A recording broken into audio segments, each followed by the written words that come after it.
আসসালামু আলাইকুম প্রিয় দর্শকবিন্দু, আমন্ত্রণ জানাচ্ছি জনতার সময় টিভির সংবাদে। শুরুতেই থাকছে আন্তর্জাতিক সংবাদ শিরোনাম।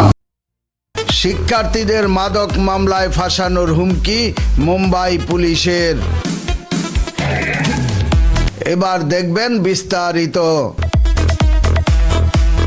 ভারতের মুম্বাইয়ে শিক্ষার্থীদের চলমান বিক্ষোভের মধ্যে সামাজিক যোগাযোগ মাধ্যমে ছড়িয়ে পড়া একটি ভিডিও নতুন বিতর্কের জন্ম দিয়েছে।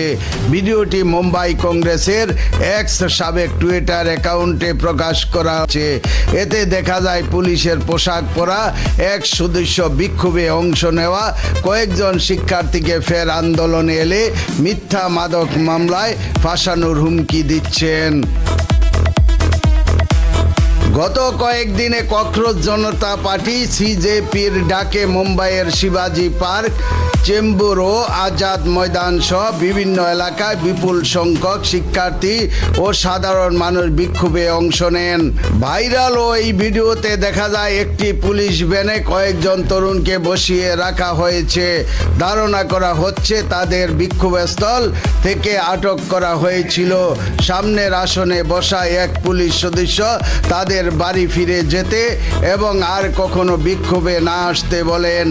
ভিডিওতে ওই পুলিশ সদস্যকে বলতে শোনা যায়, আবার এখানে দেখা গেলে তোমাদের জীবন শেষ করে দেব।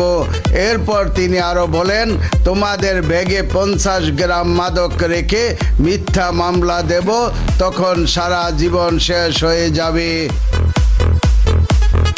তিনি আরো অভিযোগ করেন, শিক্ষার্থীদের আন্দোলনের কারণে তার নিজের জীবনও কঠিন হয়ে উঠেছে। ভিডিওটি প্রকাশ করে মুম্বাই কংগ্রেস দাবি করেছেন, যদি ঘটনাটি সত্য হয় তাহলে এটি শুধু শিক্ষার্থীদের ভয় দেখানোর চেষ্টা নয়, বরং গণতান্ত্রিক অধিকারের উপর সরাসরি আঘাত।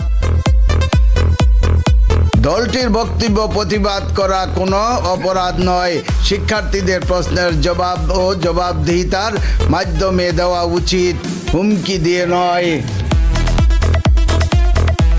এছাড়া যাদের বিরুদ্ধে আগে মামলা বা আইনি নোটিশ ছিল তাদের অনেককে স্থানীয় থানার পক্ষ থেকে ফোন করা হয়েছে এবং হোয়াটসঅ্যাপে লাইভ লোকেশন চালু রেখে বাড়িতে থাকার নির্দেশ দেওয়া হয়েছে বলে অভিযোগ উঠেছে।